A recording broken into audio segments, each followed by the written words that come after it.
Hey guys, Chris Murphy here, and what I've got for you today is a great video. I did a talk earlier this year with Marcus Oakey on a panel, and he came up with 5 great tips to get you guys out of your comfort zone.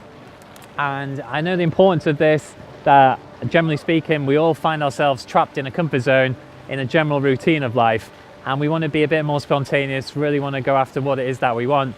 So overall, these 5 tips will work wonders for you. So I put them together for you. Enjoy.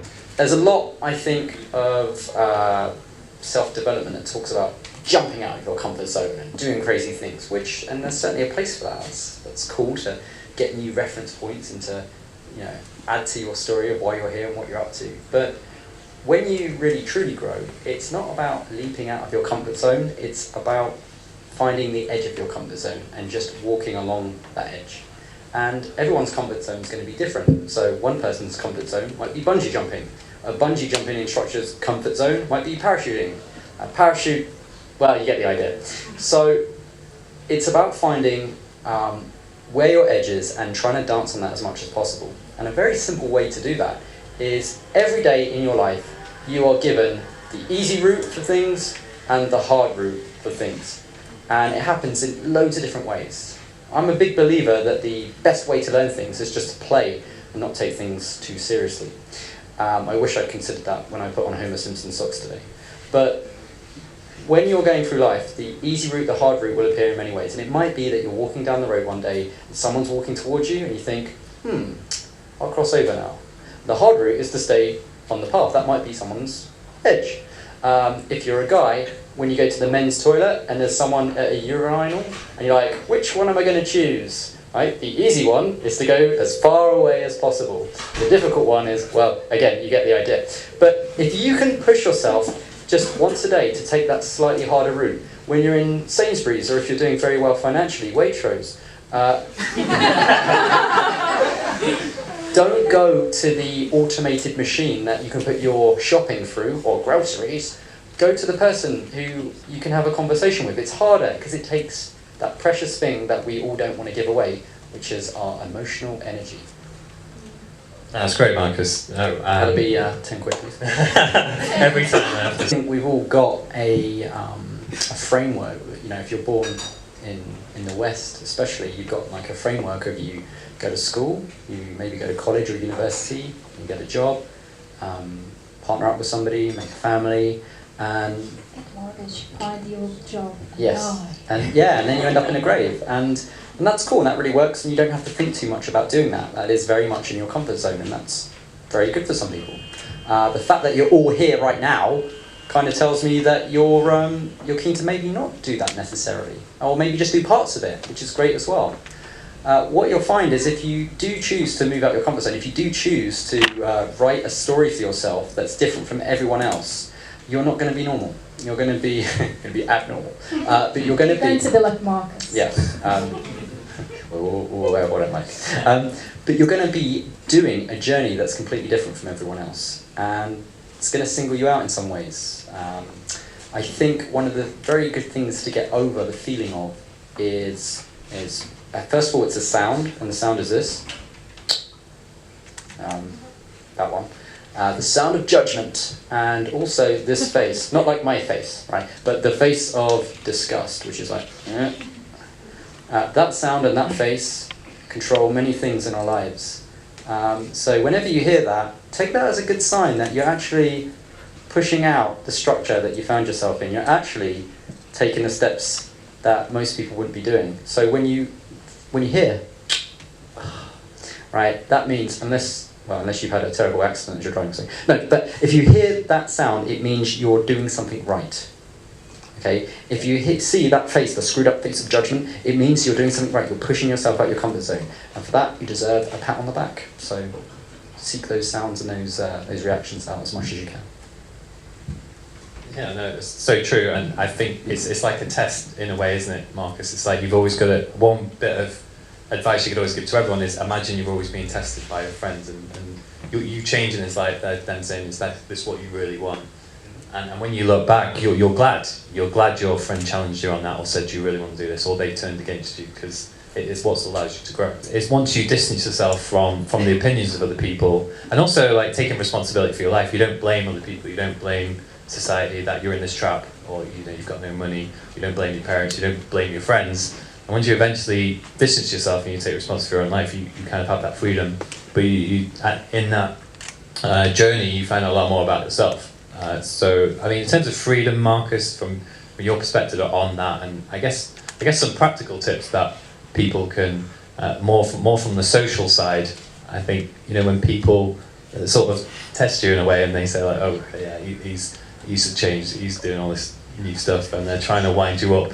They will like what would be some examples in that as well? All right, so here's just an assignment for everyone here. Find one thing that you haven't done for a while, or something completely new, and go out and do it. And when you find something that you really enjoy, that new thing, for me it was longboarding, skateboarding, but they're really big. I'd never had any desire to get on a skateboard ever because I'm a 35-year-old man. But I kind of did as well. It's just when I looked at skateboarding, I just thought that looks rubbish, because all you ever see is kids just falling off them. All it looks like is just a thing, an instrument of pain. So somebody gave me a go on a longboard, which is like a really big one, you can't fall off it, and it was great. So I bought a longboard. It was the best £50 I've ever spent. And for 1 hour, I went out longboarding, and it was great. I came back home, and I thought, when am I going to do that again? So I went back out and did it some more. And I had to think about my week, about all the stuff in my week that I really don't enjoy doing, and all the stuff that I really do enjoy doing. So sleeping, well, that's a third of my week done, really enjoy that. Breakfast, that's another hour done, great. And there's all this crap in there that I didn't like. So I thought, why don't I just replace it with stuff I do like? Very simple principle. Find one thing you like doing, and try and fill as much of your week up with it, or other things that you like doing. Do that as much as possible. That will make you very happy and very free, and it's very easy to do. So that's one thing. Second thing, the whole world is getting really boring, in my opinion. We stopped being naughty. When we were young, we used to be naughty and play, and then as we got older, we stopped doing it, because we grew up, which is great, get stuff done, but we lose that childlike side, and childlike side, the side of us that played, that's when we felt most alive. It didn't used to feel like, you can imagine like an 8-year-old kid at a talk like this. They'd be like, what? I am out my comfort. What? They'd be like, why are you still out? You should be in bed. But they'd just be running around and having fun. They wouldn't be worrying, because all the other kids would be running around and having fun. There's no feeling of judgment, and then you'd be hiding from your parents and stuff, behind the curtains. So, how this manifests is we're stuck in a world of phatic communication. I don't know if anyone's heard that phrase before, phatic. It sounds like attic, but nothing to do with it. So phatic communication are the boring conversations we have every day. Hi, how are you? I'm just trying to make us awkward at least. Oh, thanks. Yeah, I'm fine. Yeah, good. I'm also fine. That's kind of shit conversation, and it's fucking shit, and it's everywhere. And you walk into McDonald's, it's like, hi, can I take your order? If you're in America, if you're in England, they're like, hello, can I take your order? And have a nice day. And ugh! Now, why this communication exists is because it's very efficient. Companies make more money if they can process more people as quickly as possible. And if they can do it without offending them, that's really good as well, because they get even more money. Now, the trouble is with phatic communication is it dribbles down into everything. So we end up having boring conversations, like at Christmas time, when family members come over, like, oh, what have you been up to? Stuff. How's things for you? Good. Yes, they were good last year. What the fuck have you been up to? And like, that doesn't happen. We just have these nauseating conversations. So, what that causes your soul to do is shrivel up like a raisin, and that's boring. Here's what I would suggest in my juvenile way. Listen for phatic conversation and try and break it. Try and do something different. When you go into Starbucks and they say, hi, what would you like? And you say, democracy for the People's Republic of Congo! Just see what happens. What you can do is just then revert back to normal again. And they'll look at you like, what the fuck? Or they'll laugh, or they're just turning back into a robot. Yeah. It's only happened 8 times. That's a good one, actually, to go to a police officer and say, does this smell like chloroform to you? Anyway, that's a different conversation. But when you break phatic speech, you'll find an emotional spike occurs in the conversation, and suddenly you and that person are real again. And it's beautiful, and it's the secret of connection. So go and sabotage it. It exists actually for a positive reason. It allows people in social situations to see if they're all part of the same gang. If I say, you alright? Because I'm from Staines, you alright? Somebody else might go, yeah, I'm alright. But if I go to America and say, you alright? They're like, yeah, what's up, buddy? I'm alright. I haven't got a gunshot. So it gets interpreted different ways where you use these little phatic cues. So phatic speech just doesn't exist. There's also phatic communication. Like if you meet somebody and you're like, hey, boring. Right? What about if you like that and just do something crazy? Yeah. Slap him in the face. Yeah, well, we could slap him in the face. We'll do that later. So, all of us. So, what I'd encourage you to do as well, like any phatic behaviours, you walk down the stairs properly, you use the stair rail. Why not just jump and miss the last step? Why not try and read someone's newspaper on the train? Actually, maybe we do that already. But breaking all these little rules that society creates through politeness is a great way to feel alive, because fuck politeness. Politeness exists just as a social protocol. Instead of politeness, be good-mannered. Have great manners. Manners is about respecting the moment and being and sharing a moment with somebody. Politeness is about just making your soul really dry. So the more you play, the more you actually get to your comfort zone anyway, and it's loads of fun. And you might hear this voice, or this sound. That's great, that means you're on the right track. If anyone here shops at Waitrose, guess what? You made more money, now you're at Marks & Spencer's, doing well. Go down the trolley on the aisle, see what happens, it's funny. Alright, that old lady, she was going into hospital anyway for a hit. You know, it's just nature's way. Anyway, that's what I've got to say about that, Chris. Yeah, because you feel free when you're doing it as well, don't you? And yes. you push it. And how many free coffees does it normally get you when you go into a coffee shop? Limited. Yeah, no, we get quite a lot, don't we, Chris? We have a when little we're game. together, we always get something. We always get something free. Because we constantly saying, can we have free cookies? Can we have a croissant? We hardly do any shoplifting anymore. It's taking all the fun out of it. But, yeah, because we started getting free tea and Pret, because that's quite a common thing now to get a free tea and Pret. But now we've worked up to like the cookies and the love bars and all the other stuff. It's like a free coffee is nothing. It's like I wouldn't text Marcus that. But we soon you will be taking over. Yeah, money up the till.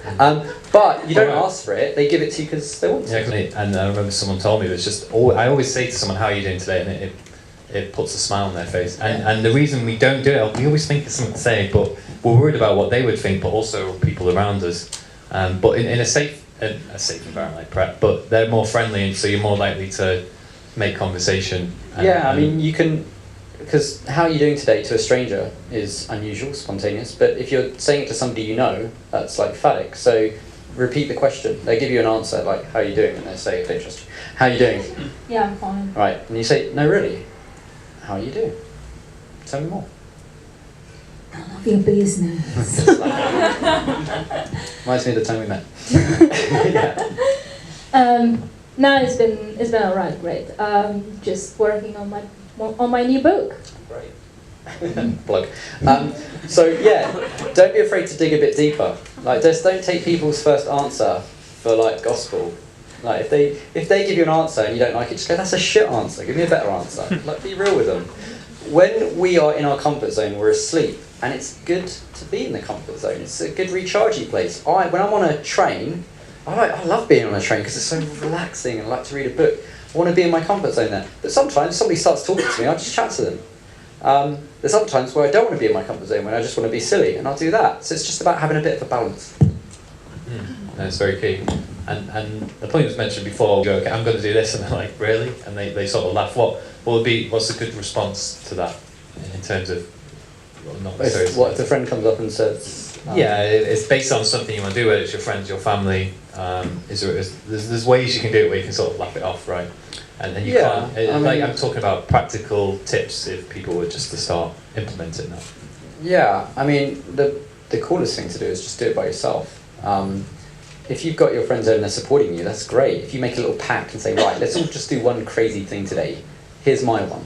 Or a good game is dare or dare, right? So it's a bit of a spin on truth or dare. You either have this dare or this dare. And the dare might be, okay, when you're in Sainsbury's, I'm going through the supermarkets at the moment, you have to eat a grape or something. Like, no, it's stealing. All right, just, yeah, go and do that. Or you have to, I don't know, jump on a trolley. Or just, put something in somebody's basket. That's fine. Expert level is taking it out.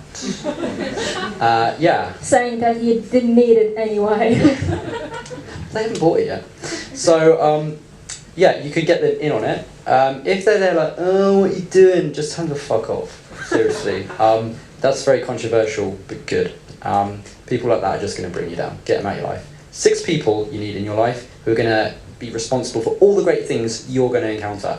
All your story of who you become, the 6 people you're closest to are going to determine that. So make sure they're really good people. Don't just let anyone come in there. You might meet one person in 5 years or 10 years. Those spaces are really rare. It's better to have one great friend than like 10 wankers. So I'm your wanker, Chris. Yeah, it's very nice. Yeah, that's why I got it. And yeah, it's so true. Yeah, this idea of, like I said, in terms of the friends you hang around with, and I look back, and I'm sure with you, both of you as well, and we think the people we hung around with 10, 15 years ago, perhaps they're completely different now, and that's just part of it. But you realise that your true friends are, don't you? I think they support you no matter what. They don't. If you go, I'm going to move abroad, and they go, no, stay in London. You don't. And they give you space to grow, because we're all changing. We're all not going to be the same people we are next year. We're going to be different, and we're going to be different and different again. And you know, in relationships, the people you get on best with are the ones who let you grow the most. So I think the best friends, they give you that space.